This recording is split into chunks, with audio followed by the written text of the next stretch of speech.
Welcome back everybody to another CMT video, and today I'm here to show you guys another loadout video.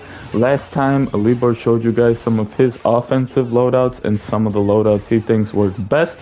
I'm gonna show you the loadout that I usually use probably 90% of the time that I play. And additionally, I'm going to show you two loadouts that I see quite often. I've seen in forums, seen what people like to use. Some of the traits are a little different to kind of suit my play style, but these are two other loadouts that you could use as a defenseman. I kind of formatted these to my play style, so it might not work exactly as you guys see fit. I'd say play around with the traits, see what works for you, but I'm going to show you guys what works for me, what I found is different in this game, and what works best for me. So let's jump into it. So the loadout that I typically use is a two-way defenseman. The reason I chose two-way defenseman, I usually used offensive defenseman last year. He was a lot better at shooting the puck, a lot better at getting the puck on the net, and he was a lot better at just kind of having the speed and ability to create offensively. This year, I decided we need more defense. A lot of teams have been scoring cross creases against us. A lot of teams have just been getting a lot of easy chances against us, so I decided I need to play more defensively. I need a player type that can both contribute offensively, but also can get the puck off of people's sticks and make sure he can stop the cross creases. Obviously, it doesn't always work.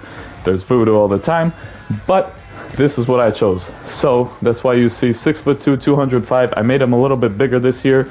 Speed isn't as big of a deal as it was in future or previous NHL games. This year, it seems like size really matters a lot more.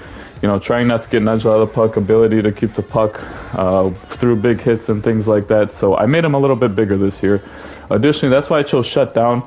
Shutdown is really good for trying to shut down breakaways, trying to stop those cross creases. So I wanted him to be really good at picking up the puck. I also chose these two superstar abilities. The quick pick allows you to steal the puck really easily. It's good at trying to poke people off. I've been practicing a lot with my poke checking this year. I've been getting better and better at it. This trait definitely helps you a lot. Additionally, you have the all alone. This one I've been switching out a lot. This time I put all alone because it helps with breakaways and shootout goals. Definitely one thing I've been struggling with this year is the shootouts. They've changed it a little bit. As you can see in tactics, my deking's only at 80. Additionally, my speed and agility are only 81 and 80. So I'm definitely a lot slower, so I have to be able to get some boosts. All alone helps me with that.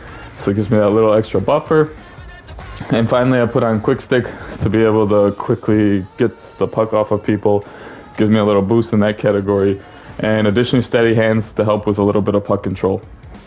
So, as you can see in the traits, I took a little bit off of shooting because I've noticed that even after I take points off of shooting, it doesn't affect my shooting that much. I'm still able to score about the same amount of time.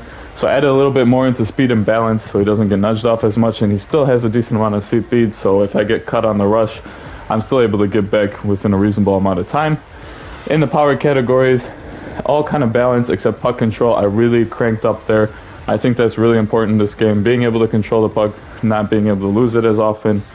Play style, I try to make him very defensive, but his passing is still high. Body checking, I'm not much of a body checker in the game, and usually when I do body check, I have enough momentum to get the puck off of players. But I put the stick checking defensive awareness up there to make sure he's very, very strong defensively. In the tenacity, high shot blocking, almost up there at 90. Hand-eye is fairly high too.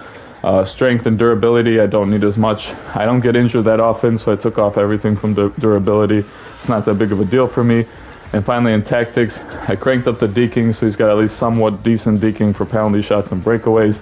Took everything out of face-off and fighting skills that I could because I don't use that at all. And then a little bit out of discipline because I don't really take as many penalties either. So this is my loadout. This is what I like to run pretty much every time we play. I've been tweaking it as we go along, but this seems to be the best thing that I've noticed in this game.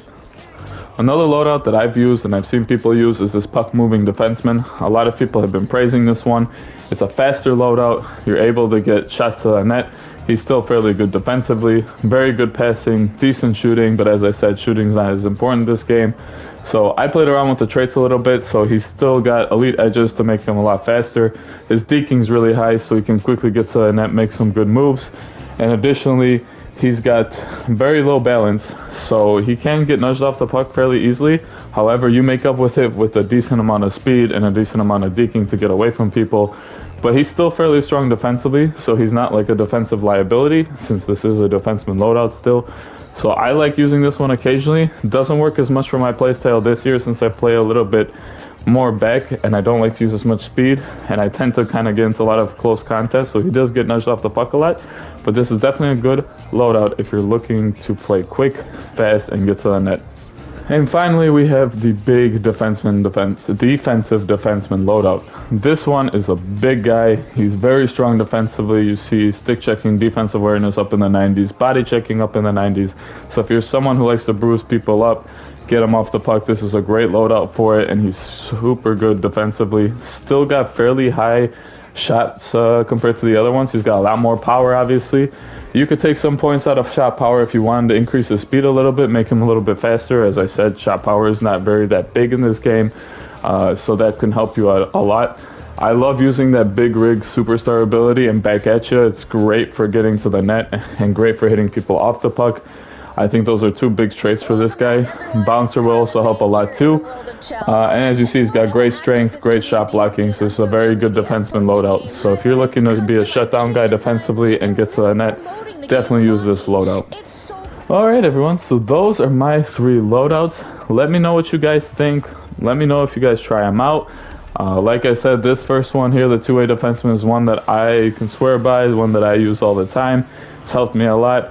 Obviously, you see our record's been struggling a little bit this year, but, you know, we're working on it. Hopefully, we're moving on up. We're getting there, getting better at this game, learning the metas, and finding out which loadouts work for both of us.